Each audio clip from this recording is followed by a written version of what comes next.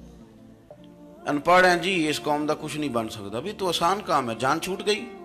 میں بھی کھڑا ہوتا ہوں نماز جنازہ کی امامت کرنے کے لیے، کبھی تو کہہ دیتا ہوں کہ جناب آج لوگوں کو نماز جنازہ کی دعا نہیں آتی، تو سوچتا ہوں کہ اگر کسی نے کھڑا کر کے پوچھ لیا کہ آپ نے کتنے لوگوں کو یاد کرائی ہے، ہم نے کبھی کہا کہ آؤ بیٹھو یاد کراؤں، تو اس کا جواب کیا ہے؟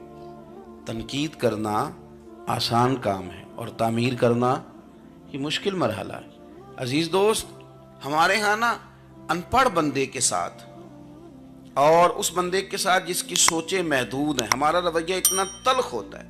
بھئی مزہ تو تب آتا ہے نا جب آپ کو، کچھ لوگ کہتے ہیں میں اچھے کے ساتھ اچھا ہوں، تو اچھے کے ساتھ تو ساری دنیا اچھی ہوتی ہے، آپ نے اس میں کیا کمال کیا؟